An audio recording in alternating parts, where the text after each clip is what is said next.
السلام عليكم ورحمة الله تعالى وبركاته. اللهم صل وسلم وبارك على سيدنا محمد وعلى آله وصحبه وسلم تسليما.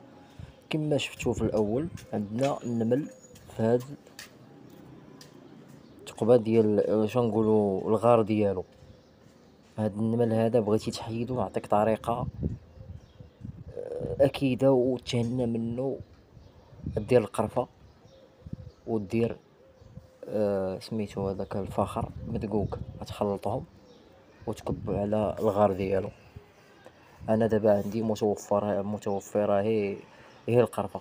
ها نتوما كما كتشاهدوا، هانشوف شحال ديال النمل. غنديرو من بعد نص ساعه ديال المكانه ما تبقى حتى نمله. طريقه جد صحيحه وطريقه خطيره، وهاد الطريقه هذه نبغيكم تبارطاجيو هذا الفيديو هذا مع الناس اللي عندهم النمل. وراه كيسولوني بعض الناس، هاد الفيديو درتو اليوم، الناس كيسولوني شنو كيفاش الطريقه. هاد الطريقه انا كنديرها غير قرفه في الغار ديالو. هانتوما تحاولوا تكبوها في الغار ديال النمل. الا ما كانش الغار راه ما كاين والو. تقلب على البلاصه اللي كيخرج منها النمل. اما تقدر تشوف في اي بلاصه ما يبقاش، ولكن ضروري يخرج. ولكن الا مشيتي للغار ديالو عمرو ما يبقى عندك النمل. هانتوما كما كتشاهدوا، هانتوما كميه كثيره ديال النمل. من بعد نص ساعه ديال المكانه ما غيبقى والو.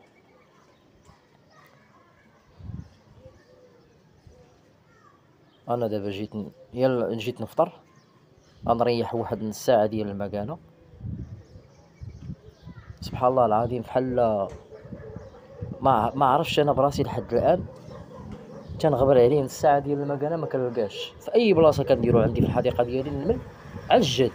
كنديرو هاد الطريقه، بعض المرات كنديروها القرفه. دابا اليوم درت له القرفه، ولكن الا عندك الفخر مدقوق مطحون غتخلطو مع القرفه وديرو دقه بطله. نتمنى يعجبكم هذا الفيديو هذا في عالم رشيد والزراعه. تابوناو عندي في لاشين ديالي وديروا لي لايك وتبركوا على الجرس، واللي بغى شي استفسار شي حاجه مرحبا والف مرحبا. هانتوما كما كتشاهدوا، هانتوما وتقول النمله بقات عندي في الغار. هانتوما الحيط اللي كان عامر. هانتوما طريقه جد سهله في عالم رشيد والزراعه. نتمنى يعجبكم هذا الفيديو هذا وتبارطاجيوه مع الاخوان ديالكم. والى اللقاء، نتلاقاو في فيديو اخر ان شاء الله بحول الله.